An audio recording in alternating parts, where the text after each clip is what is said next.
for me anyway, I find are a little bit tough.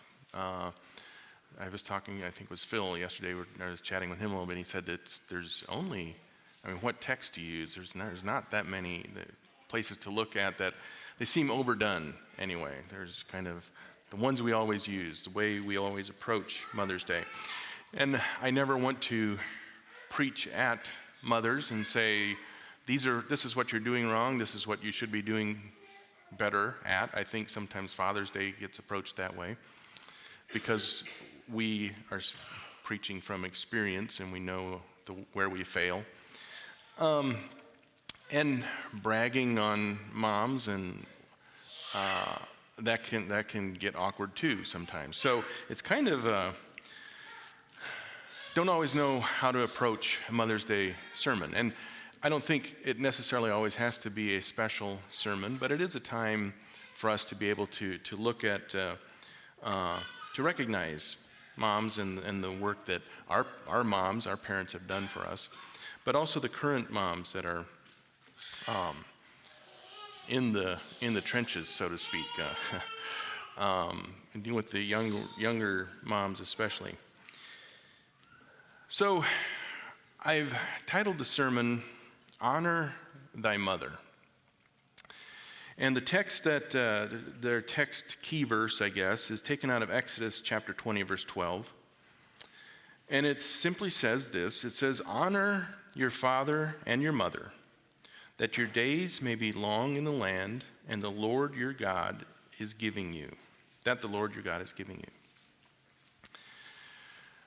Can anybody tell me where this is? I'm just jumped right in here, this one single verse. What is the context of this verse, chapter 20, verse 12 here? Anyone? 10 Commandments. Thank you. 10 Commandments. So one of the questions I had is, we look at this, and again, we're focusing, it says honor your father and mother, but we're focusing on mothers today. Honor your mother. Who is he talking to is one question that I would think comes up here. Who is he talking to? In Ephesians chapter 6, verses 1 through 3, it says, children, obey your parents in the Lord, for this is right. Honor your father and mother. And it says, this is the first commandment with a promise, that it may go well with you, and that you may live long in the land. And I think we often associate that with children, obey your parents, with chapter 20 of Exodus here, verse 12. It says, honor your parents, honor your father and your mother. And I was thinking about this. These other commandments, first of all, it's a commandment. A commandment is a do it.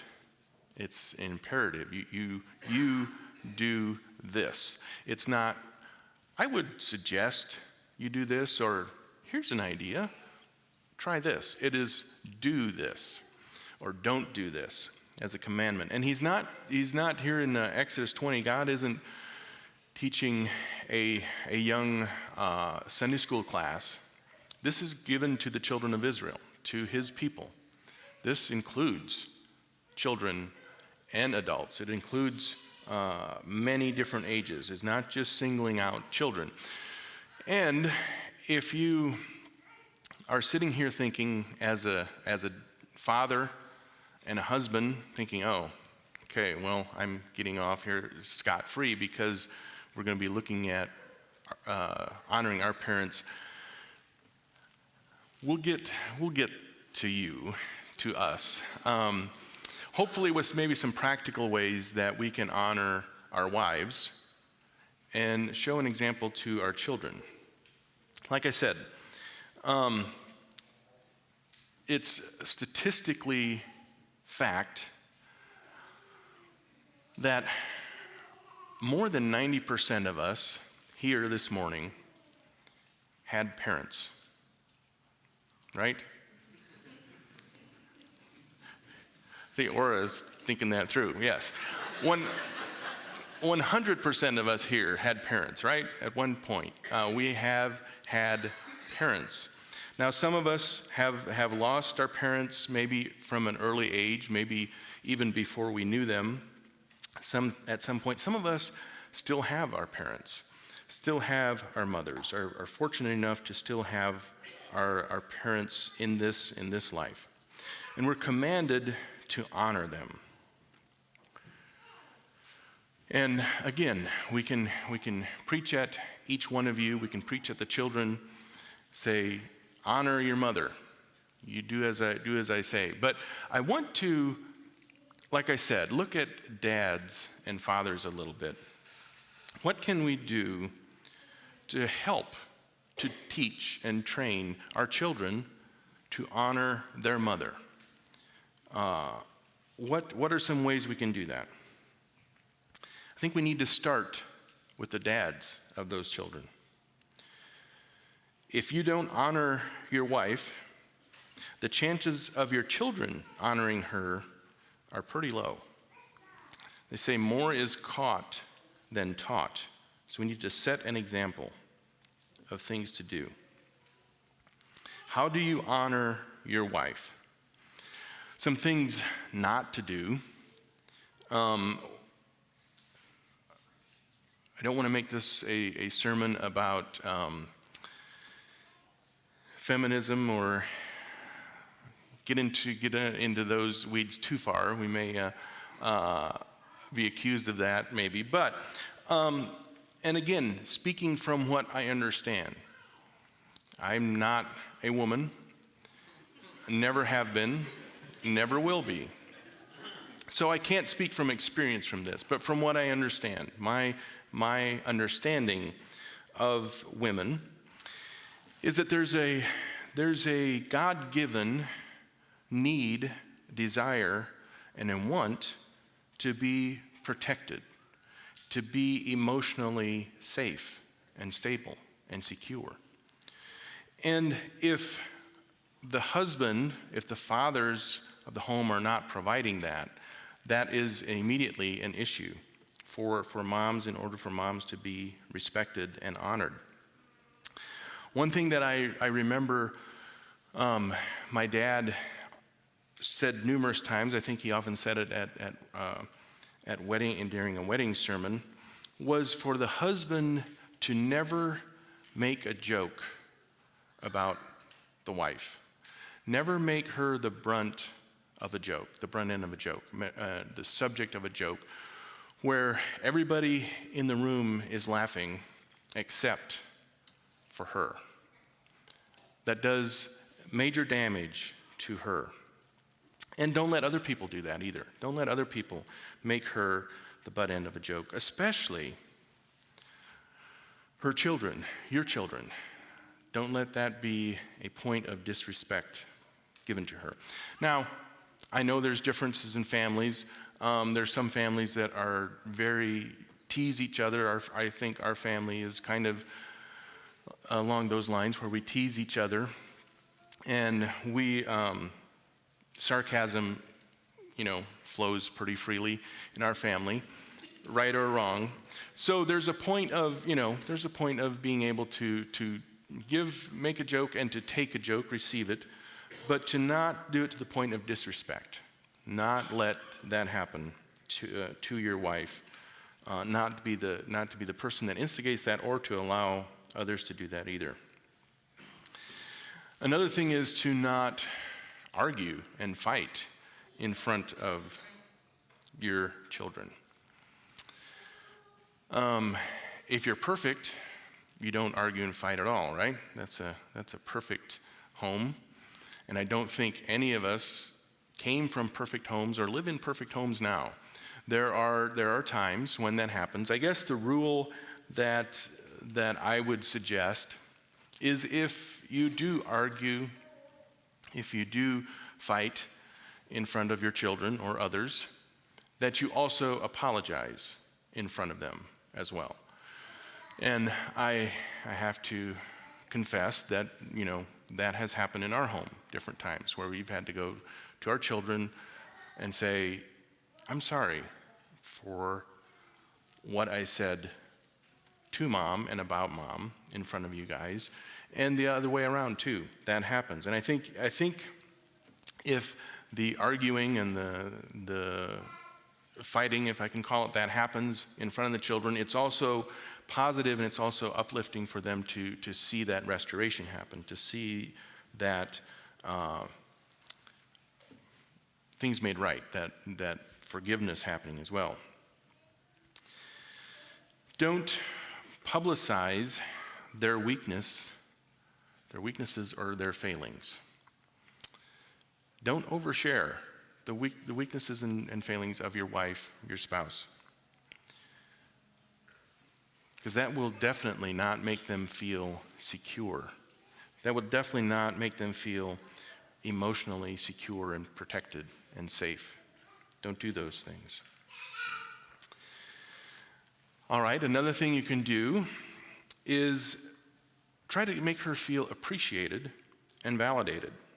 And by the way, I'm listing all these things not because I'm great at this. I think this is partially why some of these are hard to deliver, these sermons, is because I'm the first one that needs to do better at these things. Make sure your wife, the mother of your children, is appreciated and validated. That she knows that you appreciate the things that she does. Not just on Mother's Day. We do typically go all out on Mother's Day. I mean, we even, make the food or help clean the dishes or do all that stuff on Mother's Day lunch, right? But during the week, next week, a month from now, can we make sure to praise your wife publicly, especially in front of her children? Give her that validation, that affirmation. I think dads, we sometimes forget how important that is for our children, for them to hear us, to be that example of endorsing and giving our wife compliments. That can mean a lot. Compliment her for the work that she's doing, for the cooking, even if you don't like it. You can say thank you. And you can teach your children to say thank you for the work you put into making this meal. And you can start that at a young age and make them say thank you. Thank you for this food, regardless of where it is or who is in charge of it.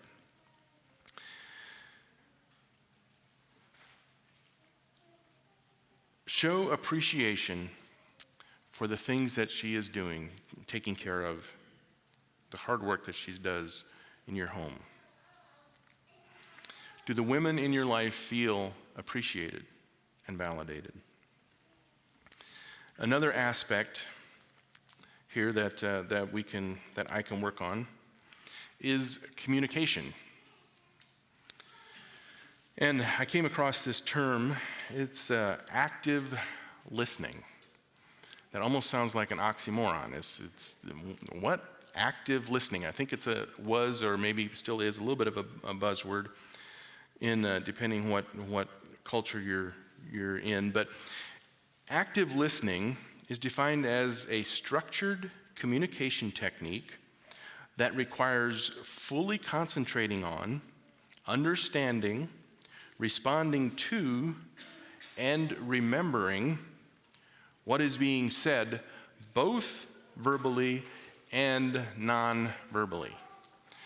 Whew, I got tired just reading that.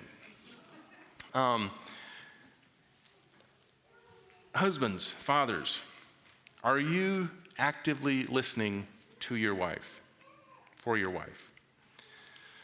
Children, we can often, or sometimes,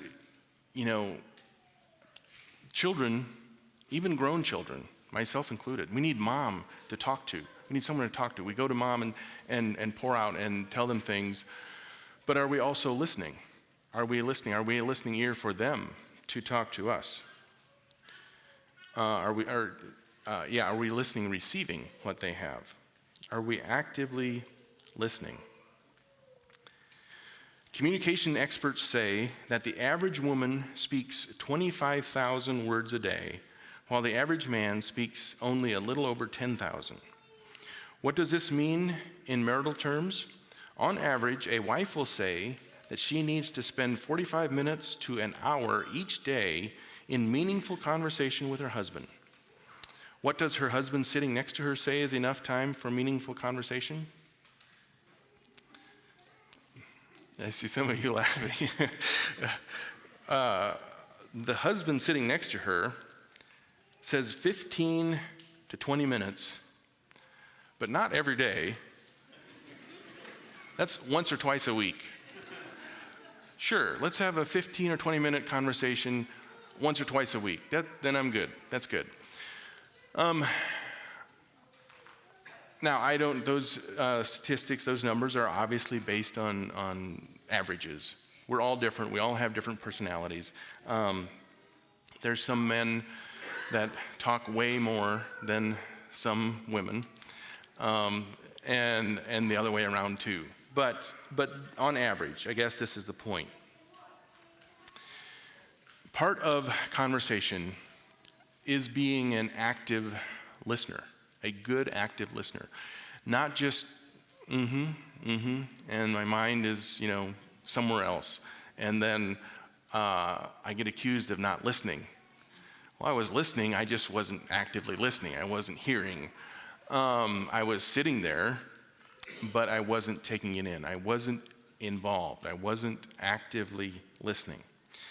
It's an area where I know myself, and I think probably a lot of us struggle in doing that for our wives and for our moms.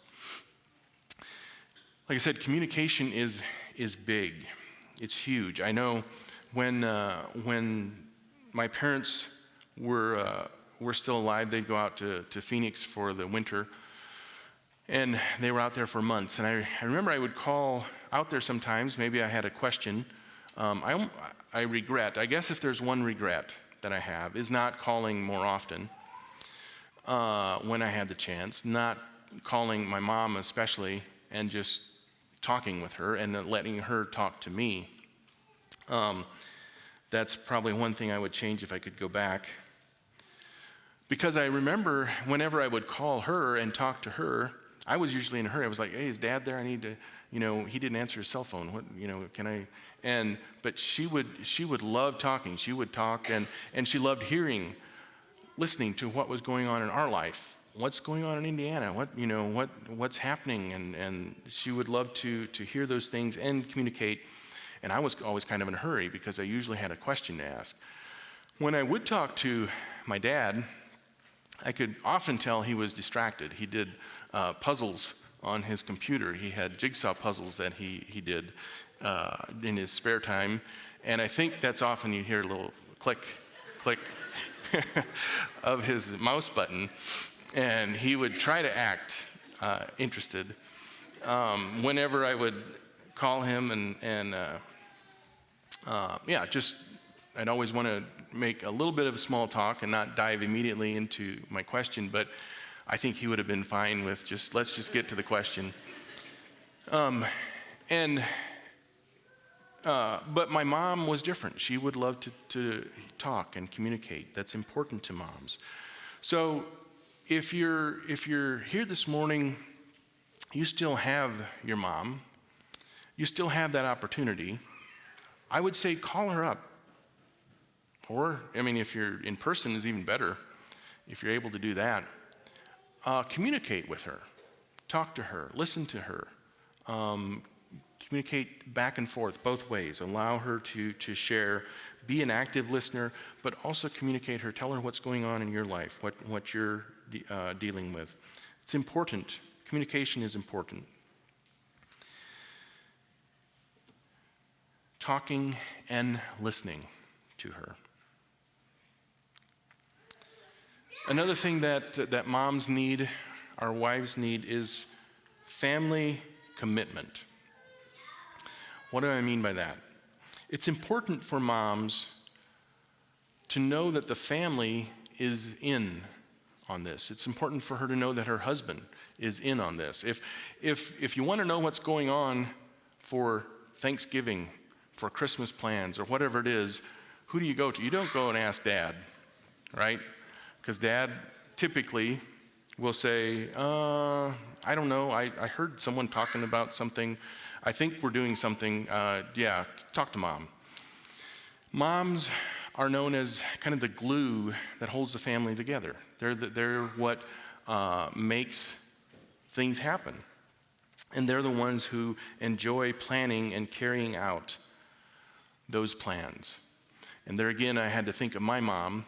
She was a planner, and she loved to have those plans in place. She wanted to know what was going on and be a part of the planning process.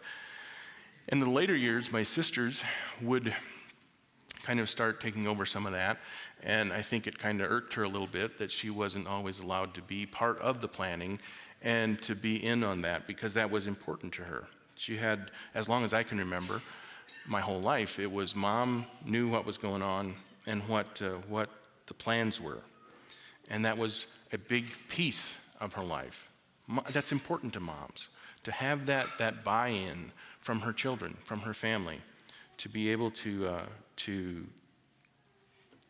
you come to those events even and get together. And moms may not have realized this is actually part of the contract that you signed somewhere way back in fine print, is that you have to be the events coordinator of your family.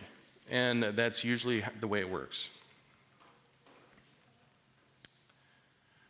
They want that family commitment from their husband and from their children.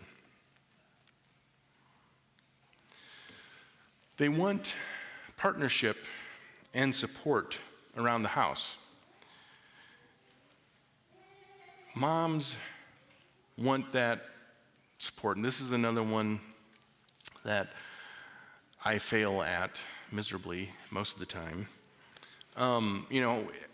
If I would have a quarter for every time I heard the phrase in the last 20 years, "Mom, where's my shoes?"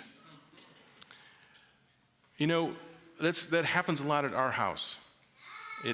I should say it did happen, not so much anymore as the children are a little bit older.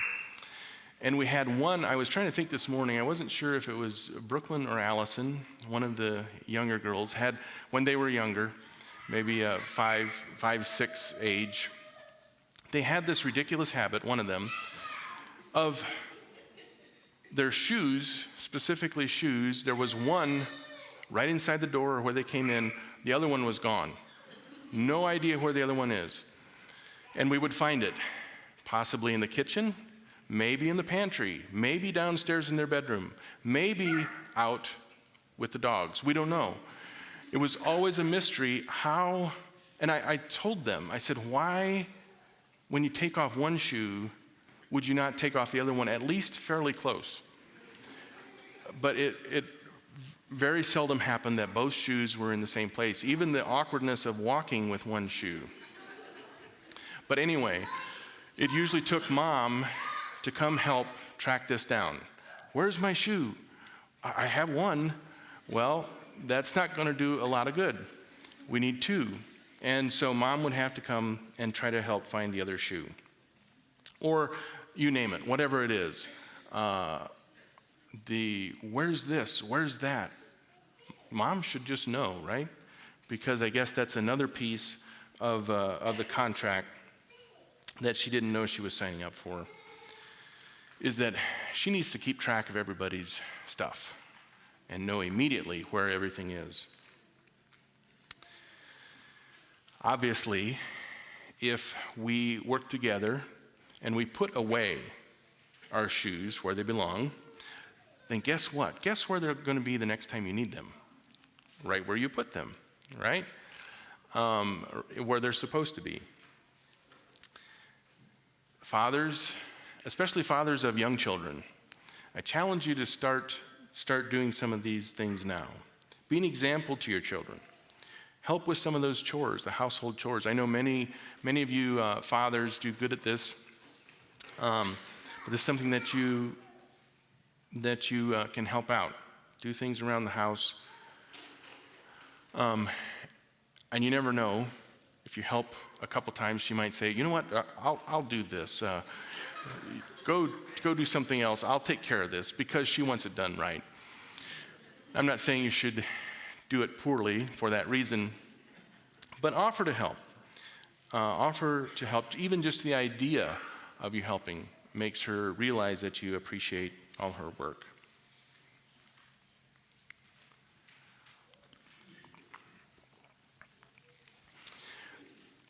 Just general respect and honor for moms, for elders, really, I feel like is lacking in our culture. Everybody is kind of on their own, kind of doing their own thing. Everybody's out for themselves. They say, you've heard the term that chivalry is dead. And I would dare say that I think feminism, if not one of the prime suspects, is at least on the person of interest list. I think feminism has hurt, has, if not downright killed, chivalry, being that thing of opening doors for someone, jumping in and trying to help someone, just human kindness. Because how will it be taken? Is that the thought that we get? Is, I'm going to help this person. Oh, it's a woman, and how is she going to take this? Is she going to think that I'm projecting weakness on her? I came across this statement. It says, chivalry and feminism can coexist when traditional gender-specific courtesies are rebranded as mutual respect, kindness, and personal choice, rather than reflections of female weakness. While traditional chivalry is often criticized as benevolent sexism, that reinforces general inequality. Modern interpretations allow feminists to accept gestures such as holding the door as polite rather than patronizing acts. Well, I hope so. I hope, at least for the ladies here, you can accept someone holding the door for you as a gesture of, this person's being polite to me, rather than, oh, are you saying I'm weak? Are you saying I can't handle this and becoming defensive? I hope that's not what the case is here. Just pure, innocent, common courtesies to moms, to elders, to other people. I think we need to bring some of that back in our culture. I think we need to bring some of that back, teach it to our children. I think our society would be a much better place if we could bring some of that back and have children walking around and respecting the adults and especially the ladies in their life. Holding the door, giving up a seat for a lady or an elder. This was hammered into me as a young boy, and I'd like to share this story not for my glory at all, but just to prove that this is how we were brought up. And I think it's important. I think it's a different time maybe than we are now. When I was in Bible school, we had, some of us guys had gotten to kind of talked our way into being allowed to being in the teacher's lounge, at least at the end of the term. It was towards the end of the term, last number of days, and we would go search out. We had a couple teachers that were very good and friendly and kind, and we'd kind of banter back and forth with them a little bit. They had a good relationship with them, and we were allowed to kind of slip in and hang out in the teacher's lounge a little bit with them. And I remember one time we were in there, and we were all kind of hanging out in there and talking with a couple of those teachers. And a teacher walked in. I remember I was sitting at a desk chair, and there was a bunch of other guys who were sitting around. And one of the teachers walked in, and I think I think I assumed that I was sitting in his specific desk. I don't know for sure. But I just, out of habit, I just stood up and I offered him my chair to sit down. And I went and leaned against the wall, something else, and we continued hanging out, and we left. And I would, to be honest, never have had another thought of this, except a couple days later, at the end of the term, everybody was packing up and going home. This teacher came up to me, and he said, Marcus, I want to commend, he said, your parents for teaching you that it's respectful to give your seat to when an older person walks in the room. And when I say elders, I mean older than I am, not an old person. I'm saying someone who is older. We respect those who are older than us. And like I said, I was like, oh. And he said, that is commendable. And he said, tell your parents. He said, when you get home, you tell your parents that I said that. So I did. I passed it on to my parents. But I think some of that is lost. I think we're losing some of that. So as parents, especially those of you who have younger ones who still have that opportunity, try to instill in them that common courtesy of being courteous, being kind, and extending honor and respect to those that are older than them, especially for the ladies. I think we have lost some of that, and I think it's time to bring that back. And when you see someone, I often think about it, we have our carry-in meals once a month. You see someone walking across the parking lot with their arms full, offer to help. Run over and offer to help. At the very least, open the door for them. Help them open the door and help them carry their stuff. Don't run in ahead of them and slam the door in their face. The last thing I have here is, I think, maybe the most important. And another one that I know I don't do enough of, and that is simply pray. We're called to pray for each other. Pray for husbands, pray for your wife. Fathers, pray for the mother of your children. Children, all of us, pray for your mothers. Pray for your parents. Pray for them, lift them up.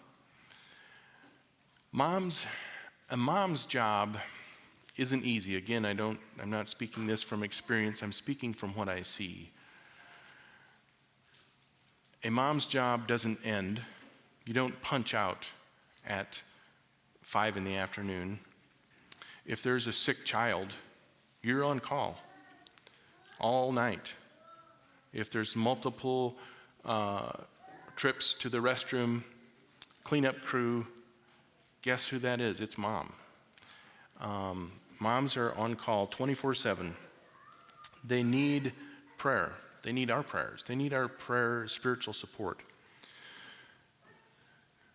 And I know I don't do enough of that. I know I don't lift my wife up in prayer enough. I guess I'd just like to leave us with these questions. Husbands and fathers specifically. Does your wife feel protected? Is she emotionally safe? Is she cared for? Does she feel cherished and loved and appreciated? And to everyone, I ask you this. Does your mom feel loved and appreciated? Do you tell your mom that you love her? When's the last time you've done that? For those of you that, if you still have your mom, when's the last time you told her you love her, that you appreciate her? Thank you, Mom, for all the hard work you did to get me to where I am today. All the things you put up with, all my shenanigans, and stuff that you helped me with. Thank you for that. I think we probably all have some homework to do. I know I do. Let's stand for prayer.